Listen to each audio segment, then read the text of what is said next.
Doctor Awanish Kumar Singh बने all India allied health care and professionals welfare association के national convener.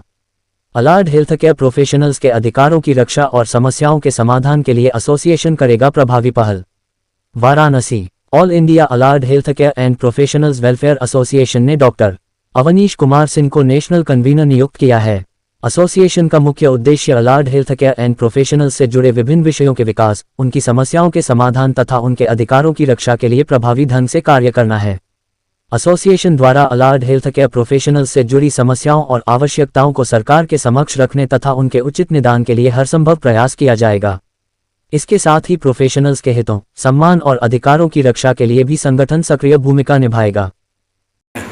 मेरा नाम डॉक्टर अवनीश कुमार सिंह है। मैं allied health care and professionals association का नेशनल कन्वीनर हूँ।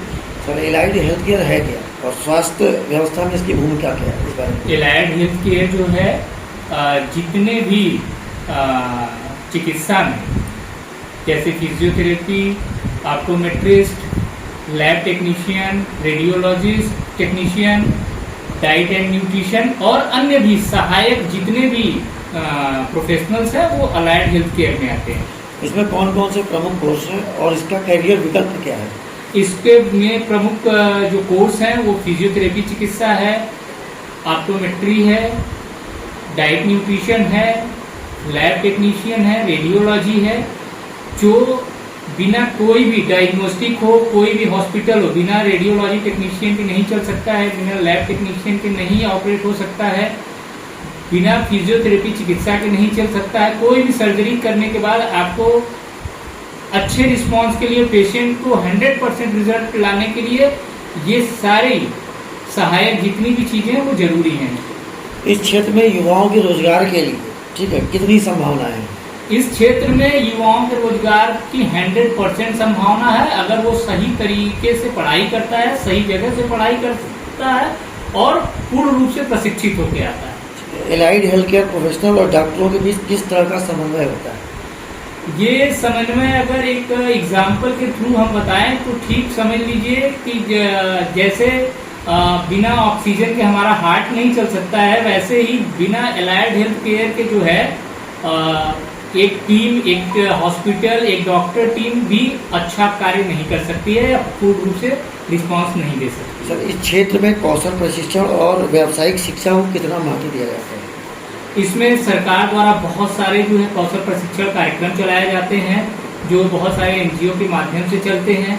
इसमें डिप्लोमा से लेके बैचलर कोर्स जो कि विश्वविद्यालय के अंतर्गत चलते हैं, जो भारत के बहुत सारे विश्वविद्यालय द्वारा चलाए जाते हैं। मरीजों की देखभाल में इसका कितना महत्व है? मरीजों की देखभाल में इनका 100% रोल है, क्योंकि एक डॉक्टर पेशेंट को देखने के बाद पेशेंट की जितने भी मैनेजमेंट होते हैं या पोस्ट ऑफ मैनेजमेंट कह लीजिए या प्री मैनेजमेंट, ये सब अलाइड हेल्थ केयर प्रोफेशनल्स के हाथ में होता है। डॉक्टर साहब, एक आखिरी सवाल, युवाओं को अलाइड हेल्थ केयर को कैरियर के रूप में क्यों चुनना चाहिए?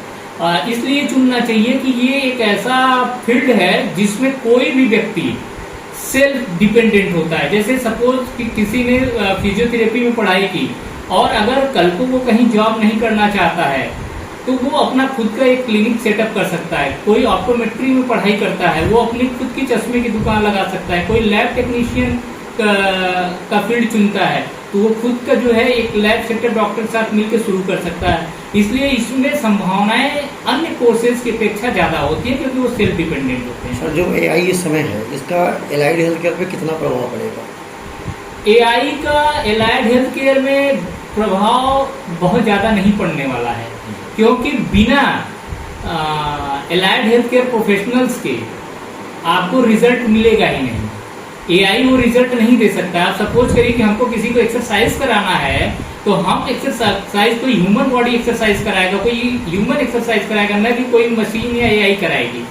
तो इसी तरीके से अगर हम किसी के आँख की जांच करते हैं तो आँख की जांच में AI का कोई रोल नहीं है। आँख का जांच तो ऑप्टोमेट्रिस्ट को ही करना होगा। उसी तरीके से अगर लैब में कोई टेस्ट होता है, कोई रेडियोलॉजी में वर्क है, तो उसमें AI का बहुत रोल नहीं है।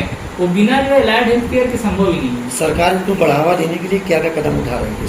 सरकार इसको बढ़ावा देने के लिए बहुत सारे जो है कि कदम पहले से भी उठाई है और अब भी उठा रही है।